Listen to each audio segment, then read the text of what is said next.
Welcome back, everyone. Annabelle is kicking this session off. Over to you, Annabelle. Fantastic, Sophie. Well, thank you very much for coming back to join us for this final session. And we're going to focus on hypoventilation relating to obesity and to COPD OSA overlap syndrome. And I am going to kick off first. When should we suspect obesity hypoventilation syndrome? Well, this is defined as obesity with a body mass index of greater than 30. But in reality, I think that if that was the only cause for somebody's increase in ventilatory load on its own, it probably wouldn't be sufficient to cause hypercapnia. And the other context in which we should suspect hypoventilation is anyone who has the presence of waking headaches, peripheral edema in the absence of left ventricular failure, hypoxemia with oxygen saturations of less than 94% on air, or unexplained polycythemia. So I think it's really good to share these features with our colleagues in primary care, in pre-op clinics and general medicine, so people are aware when to suspect hypoventilation. How do we make the diagnosis? Well, the diagnosis is made on a blood gas, and this might be an arterial blood gas or a good quality arterialized capillary blood gas. That's the actual how the diagnosis is made in the presence of obesity. However, it's worth pointing out that a serum venous bicarbonate is an excellent screening test. So for an environment in which there isn't ready access to an arterial or capillary blood gas, such as in general medicine, perhaps the nurse is doing the preliminary assessment or the pre-op clinic, or even in primary care. So what should the next step be, having suspected that somebody has obesity-related hypoventilation? Well, if we're seeing a patient on our general medical or respiratory take, and they have acute ventilatory failure and they're unwell, don't delay. By doing further investigations, this patient should be given non-invasive ventilation directly. However, many of our patients with obesity, hypoventilation and hypercapnia are actually pretty stable, and we're meeting them in the context of the outpatient clinic. We then have time to draw breath and to carry out some further investigations. And in this context, we recommend going ahead with respiratory polygraphy, so a multi-channel respiratory sleep study, which can be carried out either in hospital or in the patient's own home, to look for the presence of associated obstructive sleep apnea. Now, some centres are also able to do transcutaneous CO2 monitoring, which can be very useful and quantify the degree of nocturnal hypoventilation, and then provide useful information for control of nocturnal CO2 subsequently. In this context, we don't recommend oximetry alone because oxygen dipping could occur due to obstructive sleep apnea or due to hypoventilation itself, and they can't be distinguished reliably. There are 6 randomized controlled trials that have informed the guidance within these new NICE guidelines, and here they are listed in chronological order. So what do they tell us? Well, I'm just going to highlight these 3, Burrell, Massa 2015 and Massa 2016, who looked at the impact of lifestyle versus either non-invasive ventilation or CPAP. And what did that show? Well, lifestyle was still helpful, but it wasn't as good as CPAP or NIV. The CPAP and NIV led to a greater improvement in blood gases, a greater decrease in carbon dioxide, better improvement in control of obstructive sleep apnea with a better AHI, and improved symptoms. So what about CPAP versus non-invasive ventilation? And here we have these 4 studies informing practice: Piper, Massa 2015, Howard and Massa. And both CPAP and non-invasive ventilation led to the same improvement in blood gases, the same reduction in PCO2. There was no difference in adherence. There was similar weight loss in both groups, presumably by improving corporal morale and reducing fluid retention. Same improvement in symptoms and sleepiness. And I would like to just focus on this final study by Massa in year 2019, which I think is a very important study because the follow-up for this patient group was quite prolonged. It was 4.4 years. And this is a group with just severe obstructive sleep apnea. And they showed no difference between CPAP and NIV in hospitalization, cardiovascular events, death, improvement in gases, sleepiness, other symptoms, but a cost saving of CPAP of 911 euros per patient year. And it's worth pointing out that the patients in these studies are not all the same. This data is really interesting and important. 72% of patients with obesity hypoventilation have at least severe obstructive sleep apnea, whereas 95% have at least mild. So this study by Piper was all comers, but from the data here, we know that most of those patients will have obstructive sleep apnea. Massa split their patients into those with severe sleep apnea here, or this other publication in which severe sleep apnea had been excluded. Howard's patients mainly had severe sleep apnea, and Massa 2019, these were for severe patients alone. So NICE has produced this detailed and very helpful flow diagram, and I'm just going to walk you through it because it's quite a busy flow diagram. So in the first instance, when deciding how to treat patients, we need to decide whether they have acute ventilatory failure or not. If patients are reasonably stable and there's time to pause, the next step should be a multi-channel respiratory sleep study. For the patients who have severe obstructive sleep apnea, it's more cost effective to offer these patients CPAP, remembering that we then need to monitor them and follow them up. We need to ensure that CPAP is tolerated.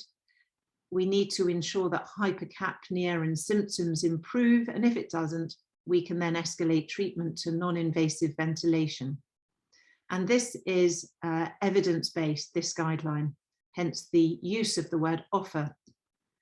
However, for the patient group in whom severe obstructive sleep apnea has been excluded, so there's either none, it's mild, or it's moderate, we don't have a randomized controlled trial of CPAP versus non-invasive ventilation to guide our decision-making, but it seems less likely that CPAP alone will be as effective, because we can then surmise that ventilatory load is being driven mainly by obesity rather than just upper airways resistant. And so we've said here, consider non-invasive ventilation. That's an area of research ripe for picking for the future. But what should we do if a patient has acute ventilatory failure? Perhaps this patient is in hospital, they've decompensated. In that instance, we should offer non-invasive ventilation. If hypercapnia persists, we then need to think about how we optimize non-invasive ventilation, and they may well continue on it long term. However, perhaps for this patient, hypercapnic ventilatory failure was precipitated by a severe infection or fluid overload, heart failure. Use of NIV and treatment of the underlying precipitant has led the cycle to be broken, hypercapnia resolves.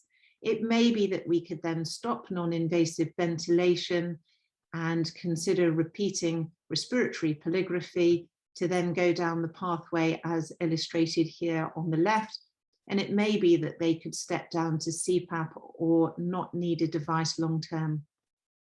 And of course, for all of these patients, long-term monitoring and support is very important. So this slide here really puts in words what I've stepped you through in the previous flow diagram. And what do we do that's different monitoring obesity hypoventilation compared to just obstructive sleep apnea alone? Well, there's much in common. Many of the devices have the facility to do remote monitoring. We can still gain very useful information from telephone conversations. However, in this patient group, I do think seeing them face to face has significant merit in terms of a physical examination, looking for resolution of peripheral edema, and very importantly, carrying out a blood gas. And again, just like for obstructive sleep apnea, we would support patients with adherence in the usual way. And how often should we see them? We would tend to advocate 6 monthly, and perhaps when they stabilize, that could be stepped down to annually. And there's the overall flow diagram. So just to highlight that this is there on the NICE website and is a very useful step-by-step guide. So thank you very much indeed. And I'm now going to hand you on to Sophie.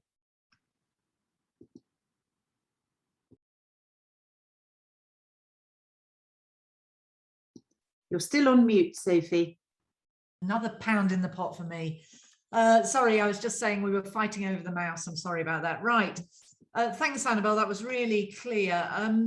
There was a question from someone, Julian, saying, were our slides going to be available? I mean, just to flag, all the slides that look like this have been cut and pasted from the NICE guidelines, which anyone can get.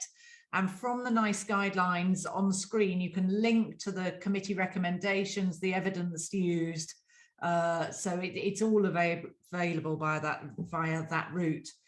So I'm going to discuss the third bit of the guideline title, which is OSAHS-COPD overlap syndrome, assessment and treatment. And I just would like people to pause and marvel at my overlap diagram, Venn diagram, which took some time to draw, I tell you, but I couldn't do it better than that. But it's just to say, clearly there's a group of people with OSA who don't have COPD, there's a group of people with COPD who don't have OSA, and then there's people with both. And what I hadn't appreciated before doing all this is those people with both, it does what it says in the tin, that they both have both. They don't have to have ventilatory failure to have overlap. It just means they've got both conditions. However, what we know is the combined effect of these conditions on ventilatory load, gas exchange, comorbidities and quality of life is much greater than either condition alone. And there's some evidence that there could be synergistic effects so that it's worse out with the severity of both of those conditions. And as Annabelle highlighted, and this isn't in the guidelines, we rarely see people in real life, do we, with just one or two things. You throw in obesity, you throw in chronic pain medication, you throw in potentially some neuromuscular weakness, and you may find ventilatory failure, which is disproportionate to what you expected from just COPD or OSA, but it's taking all of this into account. So the recommendations in this guideline cover the assessment and treatment of OSAHS in people with COPD. So is this going to take me long to cover all the RCTs in this area, you may wonder? Well, no. It is an evidence-free almost zone in terms of RCTs for this overlap syndrome group. So there's lots of work still to be done. And if you think how common both of these conditions are, it's estimated that 1%, there's a prevalence of 1%. So it's clearly under-recognised. And we hope that NICE recognise that with this being in the guidelines, there will be increased recognition, increased referrals and increased treatment. So there will be some health economic impact on this being in the guidelines, but all of that I'm sure we'd say is good. And probably we've not been paying as much attention to this group as perhaps we should have done. And certainly we've done some work in Newcastle in recent months looking at this, and I really do think it's an underdiagnosed area. So I kicked off the morning with when to suspect obstructive sleep apnea, whether you're in primary care or in other hospital clinics. This is the COPD overlap syndrome, OSA overlap syndrome. Take a sleep history, just like before. I covered that earlier. But again, as Annabelle has flagged, paying attention to features of nocturnal hypoventilation, which are indicated here. Clearly, if someone's got a diagnosis of COPD, it's easier. You can then think on these lines. The assessment scales, this is the same as before. Both of these are useful tools and have had some validation for COPD, OSA overlap populations. Again, don't wait on the ESS being abnormal to refer people. Just refer them if they've got certainly COPD and features of OSA. The only additional thing in the COPD section is clearly understanding the severity of the COPD would be helpful. So offering spirometry to just sort of put that into your diagnostic mix of what you're thinking different contributions are of different weight, chronic pain, COPD, sleep apnea severity, etc. So there's a lot of overlap here. You'll see when you read the guidelines that some things are the same for each of the three sections. I've illustrated this a little bit to perhaps highlight the challenges my team and I are finding. Clearly, you need a blood gas to diagnose ventilatory failure in someone and to assess their oxygen, or certainly to assess their CO2, but their oxygen as well. Just like in obesity hypoventilation syndrome, don't delay treatment for those acutely ill people. Get on with that with NIV, carry out further investigations. Downstream it may be, but get on and do it. What I think is particularly hard at the moment is how do we diagnose ventilatory failure when we're doing remote work? And I'll talk about that more in my next slide. Diagnosing overlap syndrome, respiratory polygraphy, hospital or home, not oximetry is what the bottom line says. There are too many possible false positives in someone with COPD. That's really the condition. I think all agree that oximetry is not the best test, because with sleep onset in someone who's got hypoxia or borderline hypoxia, with sleep onset, you will dip, and you will see dipping that's not obstructive in nature. It's due to their underlying respiratory disease, and you can't accurately diagnose apneas with just oximetry. Consider adding a TOSCA transcutaneous CO2 monitoring during sleep to provide additional information.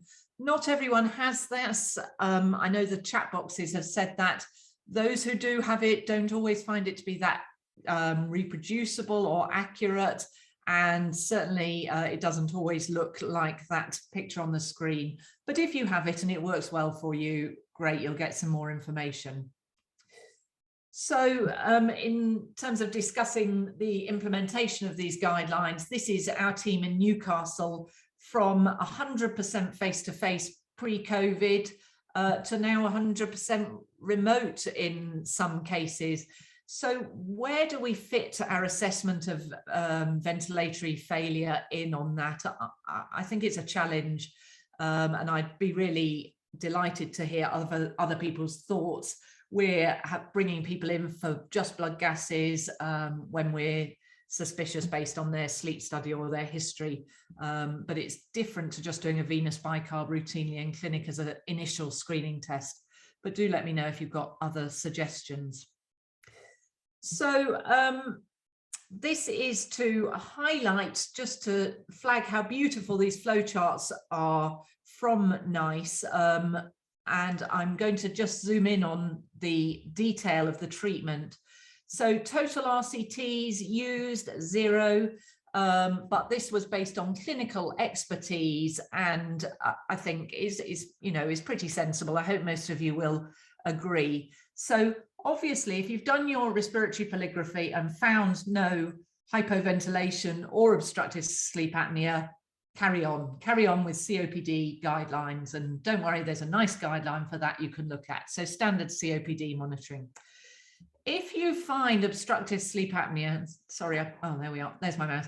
If you find you've got obstructive sleep apnea of any severity, and they haven't got significant hypercapnia, which we defined as a PCO2 of less than 7, so they've got COPD, but it's not worse than that, go down a CPAP route, as well as information and lifestyle advice on weight loss, etc. If they have severe hypercapnia, CO2 of greater than 7, as well as OSA, go down an NIV route.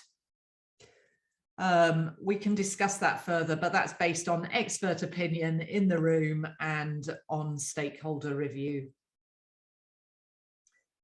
There is a research recommendation, which Anita will come to really trying to answer that question head to head of an RCT between CPAP and NIV, but at the moment, this is the best we could do. So, monitoring treatment efficacy.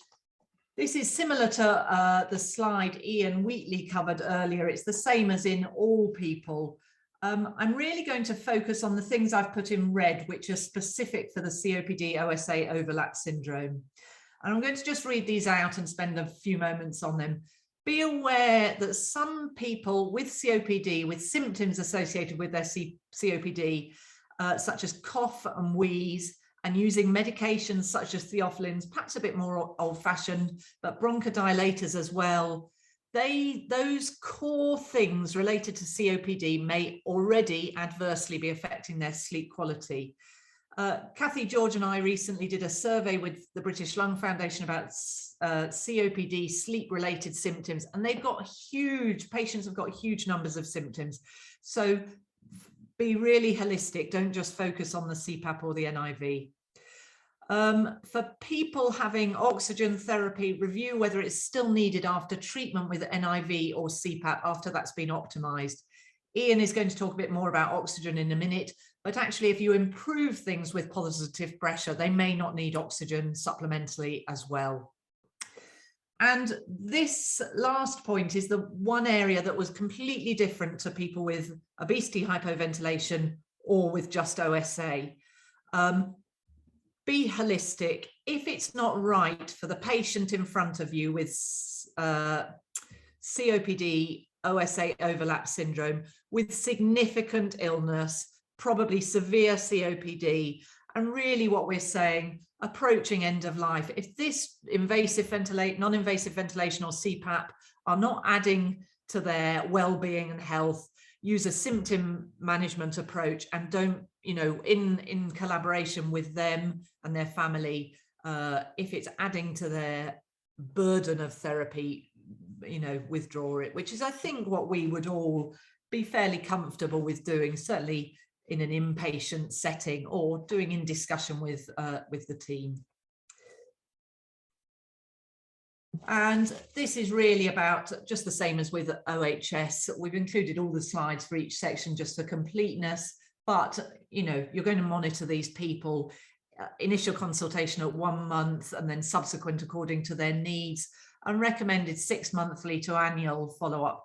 I've put that in red. I think that's quite challenging, isn't it, with our systems at present? I mean, sleep services are heaving, and we certainly don't have anyone on annual follow-up. We've moved to 2 yearly, but Anita was very clear when we did these NICE guidelines and said, what should we be aiming for our patients? What would be best for them? And we agreed that this would be best. So we're being quite aspirational in the guidelines. And whilst you may not think it's realistic, I think aspirational and trying to advocate for our patients is good. Right, I'm going to hand over to Ian. Thank you very much, Sophie, for that. I am just going to take us further through oxygen. As we know, our oxygen therapy is prescribed for patients with persistent hypoxemia, both to increase alveolar oxygen tension and decrease the work of breathing.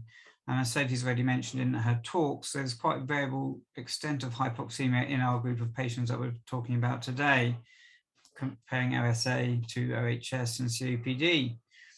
Primarily, we've aimed to treat these people with CPAP and NIV, and that does work in the main. You know, we have quite a few patients who, if you treat their ventilation and their apneas, then their work of breathing goes down and their extent of hypoxemia goes down. But there are those patients who still have persistent hypoxemia despite the use of ventilatory support. And the question really is what we do for this group of patients. Oxygen therapy in guidelines is not really used for these patients unless they meet the criteria for long-term oxygen therapy. There's no evidence to suggest nocturnal oxygen makes a difference in this group of patients. So unless they're on LTOT for the result of pre-existing chronic respiratory failure, we don't really have any guidance or there wasn't any published guidance about what we should do with these patients. So the question really for the review was to look at the clinical and cost effectiveness of oxygen therapy on its own, or as an adjunct to CPAP or NIV in patients whom LTOT is not otherwise indicated. And unfortunately, as you can see by the slide here, there was actually very little data of sufficient quality to work on. So when we're looking at adjunct of oxygen to CPAP, there was nothing comparing it to CPAP, to other treatments, or to no treatment. When we looked at OHS, there were no clinical studies looking at oxygen as an adjunct or in isolation. And then when we looked at oxygen alone in relation to sleep apnea, there was nothing versus NIV in these patients, and versus CPAP, there were a handful of studies, but they really were of insufficient quality. That the evidence wasn't sufficiently good enough, they were quite small in number, and there weren't that many number of patients involved in them. So we didn't really feel as a committee that we could give a recommendation for oxygen therapy in people with pure OSA. Can we move on to the next slide, please, Sophie? Thank you very much. But what we did feel, given the expert opinion in the room, we did feel we could give some recommendations around the use of oxygen as supplementation in patients with obesity hyperventilation syndrome. And we also felt that given the that we could opine in relation to COPD. Now, there are two sets of guidelines stated here, and that they're almost identical essentially. So we've given the same recommendation for both obesity hyperventilation syndrome and COPD overlap syndrome, where we feel that if you have successfully optimally treated them, so if you've treated them to the best of your ability with improving their ventilation and also reducing the apneas, but they're still persistently hypoxic, you would consider oxygen therapy in these patients. It's very important, though, to see whether once you further optimize them, whether you can remove the need for oxygen. Often, especially in obesity hyperventilation syndrome, it's a ventilatory issue. If you ventilate them properly, there shouldn't really be a need for oxygen unless there's significant pulmonary hypertension sometimes. But generally speaking, we would recommend the use of oxygen as supplementation and regular review to see whether it's still needed. And this would typically be assessed through the obvious things like oximetry or arterial blood gases or venous bicarbonates. And that's really all I have to say about oxygen. So obviously there's a big opportunity for further research in this area, both looking at oxygen alone and also oxygen in combination with therapy. Thanks. Thanks, Ian. So we're moving to Anita now to talk about which areas need more research for the next guideline. Thanks, Sophie. And if you can just give me the heading of the next slide, or just the heading of it, because I just want to do some take homes first, and I'll do this quickly before the discussion and then hand over to you to wrap up. So just some takeaways. even before I do that, as well as the Guideline Committee, I'd really like to thank our colleagues, the Guideline directors at NICE, and that's Carlos Sharpin and Saranjini Rajesh, who did a lot of work, did the literature searches with their colleagues. Martin Robinson, I'd like to thank, who's an oncologist who was our chair, and also Dave Wunderling and his colleagues who did the health economics work.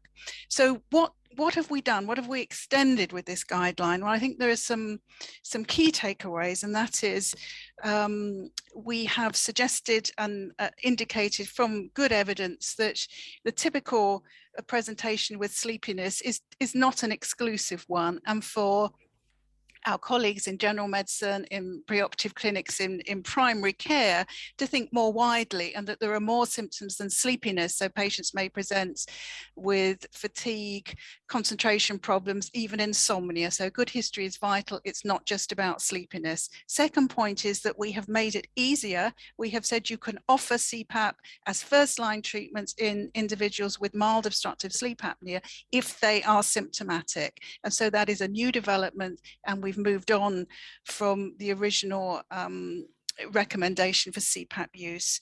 We've also developed flow charts. I'm sure they're consistent with what many of you watching are doing. Patients have received for obesity hyperventilation syndrome, but have particularly made the case for the management of patients with the overlap syndrome, COPD, and obstructive sleep apnea. We have tried to be pragmatic. So areas where there is some contention, such as the type of sleep studies done, the choice of auto or fixed level CPAP, we have presented the evidence, we've made recommendations, but we've given a kind of bandwidth of allowance to do two things. We don't want to ossify treatment pathways. We want to move forward based on the evidence. On the other hand, we're all clinicians, we all work in the NHS, and we understand that solutions have to be practical and feasible. So we hope that we've really helped, and we've pushed the limits at NICE to enable that kind of flexibility. So with that, I just will move on to our summary of dilemmas, because NICE are very keen that we identify the future research questions. This is highly important because you can cite these research questions, which will increase your chances of getting funding to answer them.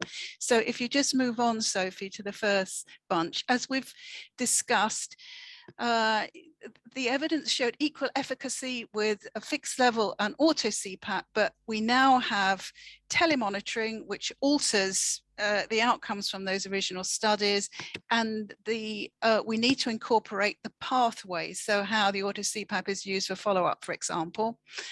We're always keen to improve CPAP adherence and understand how much it matters, so studies there, and we have no studies really in obesity hyperventilation or in the overlap syndrome. Next please, Sophie.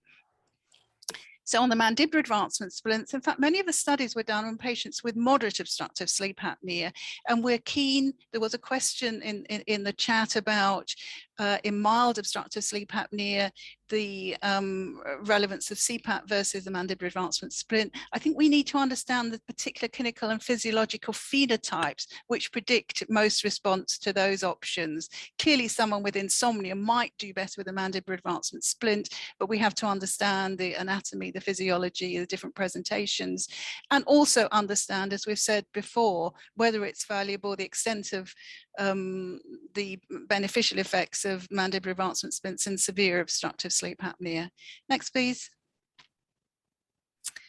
And then, as you heard from Sophie, we don't have data. We don't have data on prevalence, and we don't have data on outcomes of the different interventions in the COPD OSA overlap syndrome. And we have to understand too, that's a huge gamut of people that runs from people who've got severe obstructive sleep apnea and mild COPD, or vice versa, severe COPD and mild obstructive sleep apnea. So we have to understand all those different combinations and what treatments work best, and where we can truly achieve symptom benefit, improvements in oxygenation, improvements in outcomes, quite significant cardiovascular adverse effects in these patients, whether we can improve those, or whether, as Sophie mentioned, that we're burdening patients at the end of life. Having said that, we know that palliative NIV can be helpful for some patients for symptom management. Next, please. And then the other recommendations, further research on upper airway surgery in those unable to tolerate or adhere to CPAP or mandibular advancement splints. We have the NICE Mackay study, but it would be nice to have more work. And then, as Ian just mentioned, the outcome of oxygen therapy. There's a recent Turnbull therapy from John Stradling's unit at looking at oxygen therapy after CPAP withdrawal, which actually, of course, showed improvement in oxygenation. Blood pressure rises towards the morning were reduced, but it doesn't control sleepiness or AHI. We use oxygen in children, and that can work in children, but there is scope for some interesting studies, we think, in the field. So with that summary, I will hand over to the discussion and to Sophie as well. Thanks, Anita. And I wonder if my co-panelists could let us see them. May I flag to everyone, as you leave the room, there'll be a survey that comes up, which we have to do for CPD points, and it would just be helpful for us to have some feedback as well on what you thought about the morning. So please, could you fill that in? And you will have a follow-up email, which will have a link to the OSA Partnership Group webpage, where this recording will be next week. Jill has set up a nice guideline page on the site, and there'll be some links there. So over to Ian Wheatley, who's chairing this bit. Yeah, thank you, Sophie, and thank you to Annabelle and Ian and Nita for that session. There's a few questions on the question list. So, as if Shahaz asked, in an OHS patient without acute ventilatory failure and severe OSAHS, but daytime PaCO2 of 7 or above, would you still advocate a trial of CPAP first over NIV? And I think, Sophie, you may have covered that a little bit in your slides.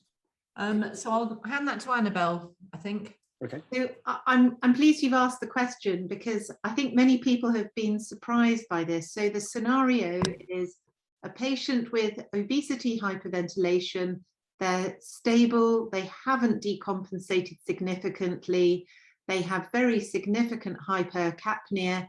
And yes, if they have got severe obstructive sleep apnea, the data shows that their outcome is equally as good, both with CPAP and non-invasive ventilation.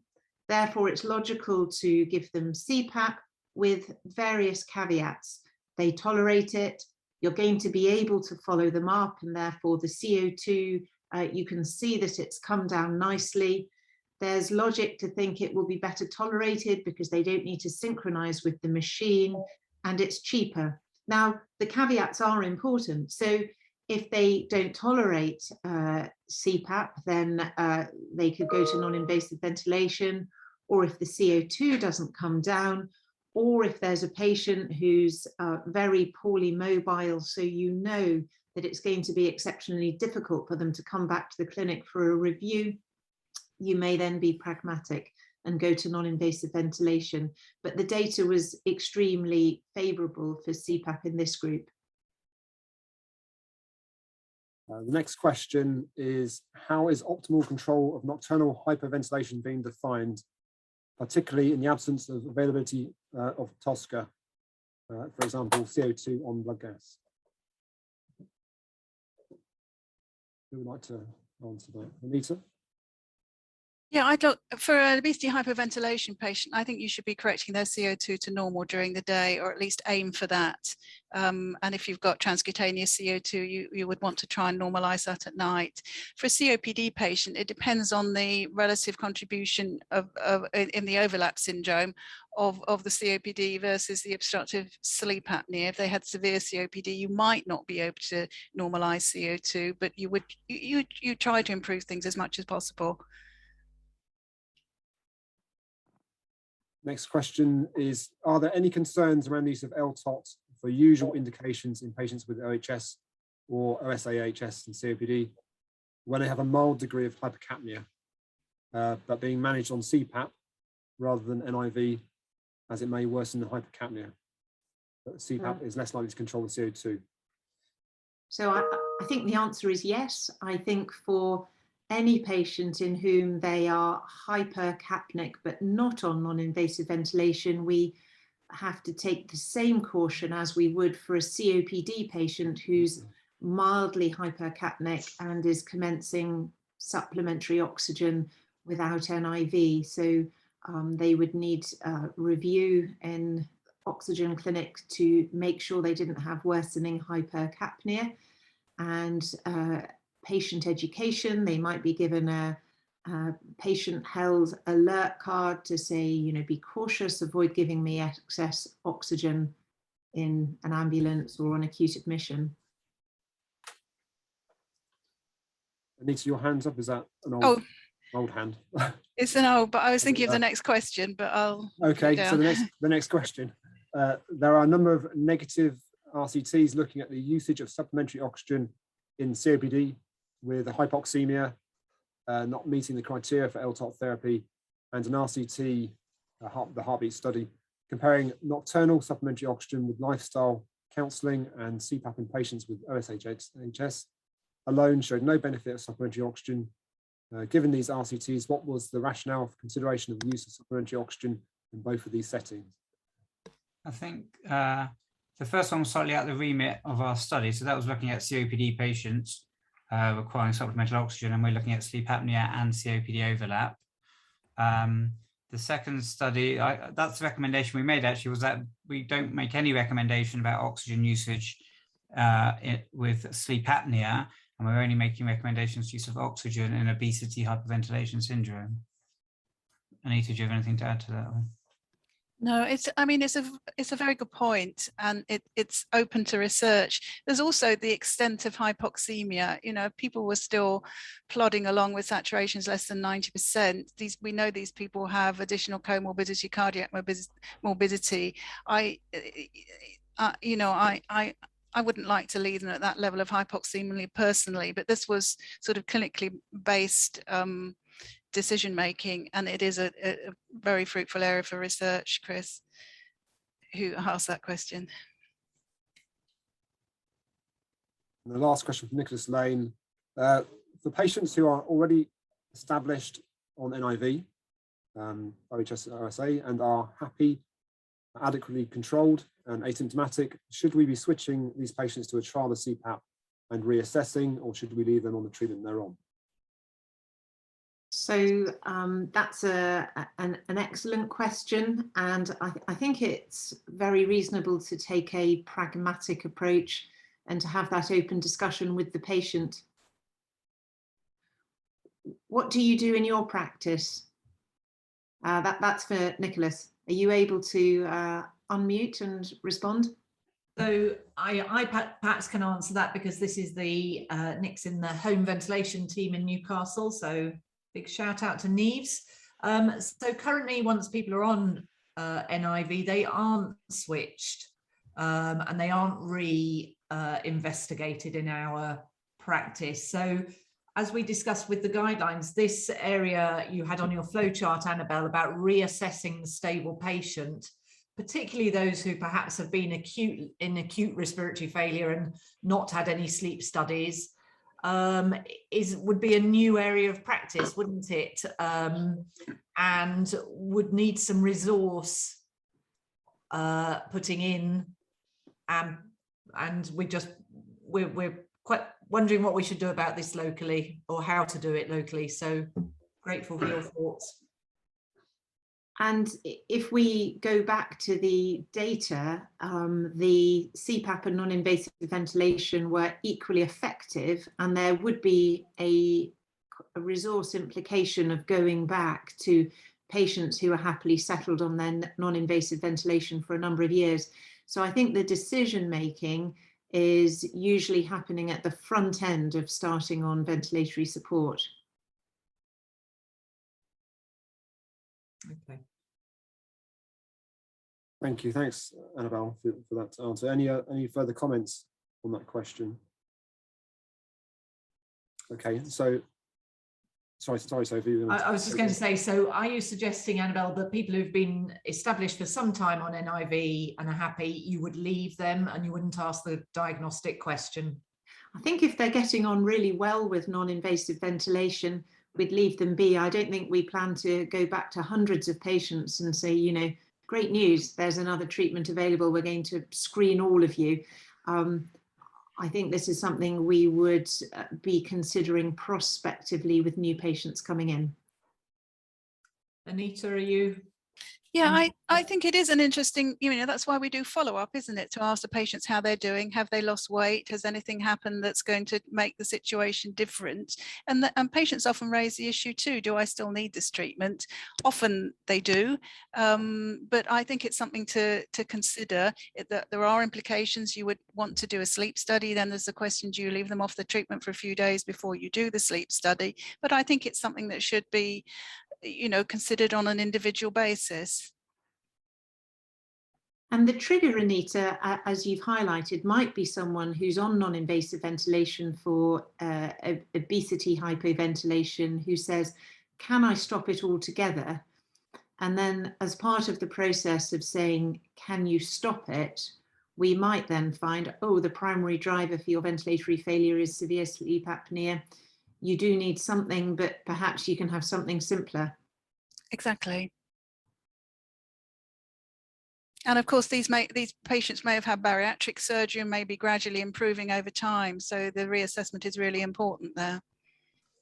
And do you think people with obesity hypoventilation syndrome find CPAP easier to tolerate compared to NIV, or not necessarily? And the OSA doesn't always go, or the hypoventilation doesn't always go, does it? So actually the relationship between the weight and the AHI is not a clear-cut one.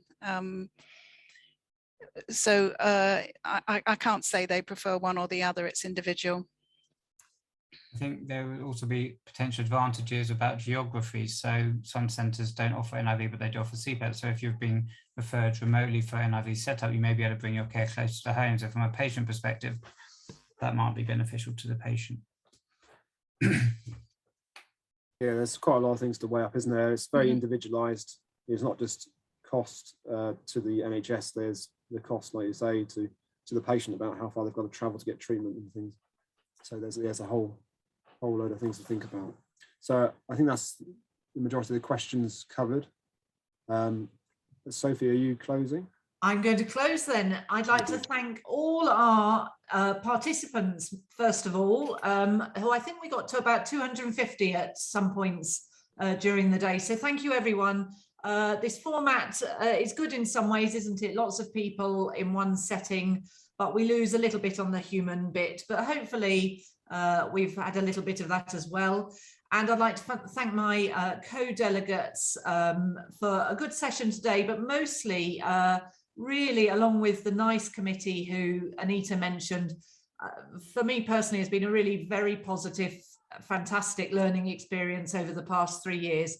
We really hope these guidelines will be useful to our patient group, and we as professionals working in the field need to embed them within our practice and advocate for them, and do the research so that when they're redone in a few years, there'll be more studies to base the newer guidelines on. So slightly early lunch, but nothing wrong with that. Thank you very much, everyone, for your attendance today. Please fill in the feedback. Goodbye.